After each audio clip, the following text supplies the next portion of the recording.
Bismillahirrahmanirrahim. Pemirsa sahabat muslim yang dirahmati Allah, mari kita mulai pengajian kita kali ini dengan sebuah syair yang mengingatkan kita tentang kematian.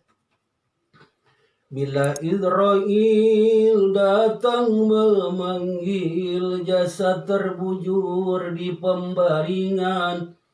Bila Israel datang memanggil, jasad terbujur di pembaringan. Seluruh tubuh akan menggigil, sekujur badan kan kedinginan.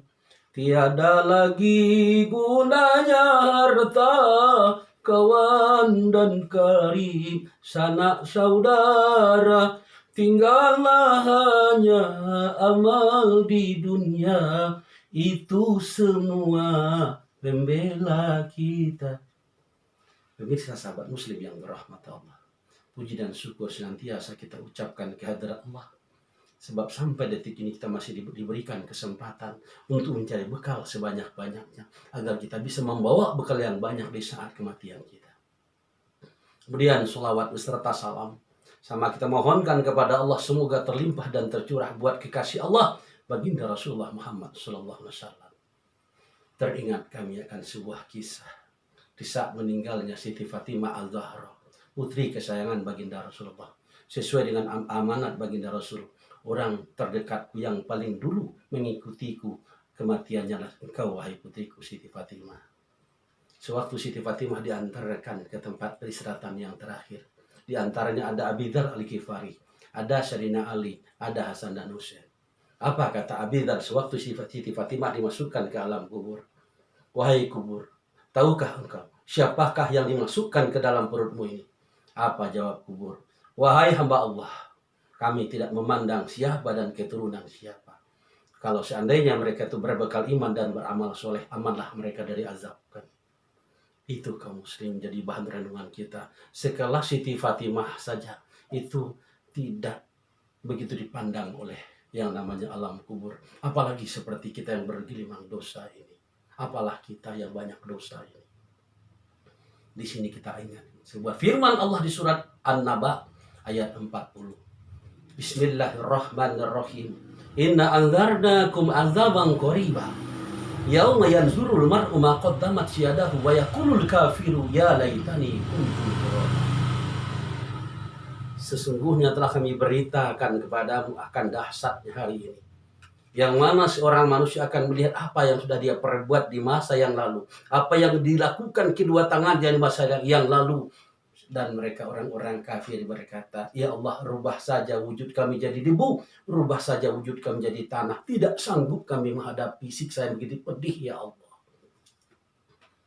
Dahulu sudah dijelaskan oleh baginda Rasulullah kepada para sahabat, ya sahabat, tahukah kalian dengan yang namanya ular tinin? Allah dan Rasulnya yang lebih mengetahui, jawab para sahabat. Ular tinin adalah ular hitam, ular yang sangat berbisa. Banyak ular tersebut 99 ekor, setiap ular kepalanya 9. Untuk siapakah mereka itu? Mereka Allah ciptakan untuk menyiksa mayat di dalam kubur, yang orang ini dahulunya adalah orang-orang yang meninggalkan sholat, orang-orang yang melalaikan sholat, orang-orang yang meremehkan ibadah sholat. Fawailul lil musallin. Na'udzubillah min dzalik. Kalau seandainya keluarga besar kita termasuk ke golongan tersebut. Yang kedua yaitu kaum pezina yang dibakar dengan api. Ingat kejadian tahun 1984.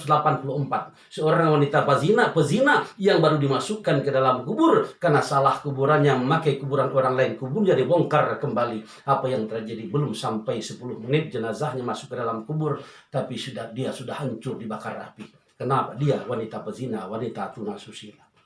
Yang ketiga kaum muslimin, kaum pemabok. Baru saja dimasukkan dia ke dalam kubur, kepalanya menghadap ke kiblat, berputar ke belakang kepalanya, diputar oleh malaikat karena dia pemabok. Begitu pula kaum yang tidak mau membayar zakat dan sedekah, disempitkan di dalam kubur oleh Allah Subhanahu wa taala, azab demi azab. siksaan demi siksaan dirasakan oleh orang-orang yang tidak taat kepada Allah Subhanahu wa taala. Makanya di bulan Ramadan ini, bulan penuh berkah ini, di samping kita berpuasa, di samping kita melaksanakan perintah sholat, ingat dosa-dosa kita di masa lalu. Kesempatan bagi kita di bulan Ramadan ini, mohon ampunan Allah, mohon rahmat Allah, mohon kasih sayang Allah, agar Allah berikan kepada kita pintu taubat, pintu rahmat, pintu ampunan, sehingga nanti suatu kita lepas dari bulan Ramadan ini termasuk orang-orang yang mendapatkan ampunan Allah seperti bayi yang baru lahir, tiada titik, tiada bintik, tiada dosa, karena sudah mendapatkan ampunan Allah Subhanahu wa taala. Demikianlah kaum muslimin, ceramah yang singkat ini mudah-mudahan jadi bahan renungan bagi kita semuanya. Suatu saat kita akan kembali, mudah-mudahan ke pulang kita dalam keadaan husnul khatimah. Amin ya Allah ya rabbal alamin. Demikian, wabillahi taufiq wal hidayah wal afu minkum. Wassalamualaikum warahmatullahi wabarakatuh.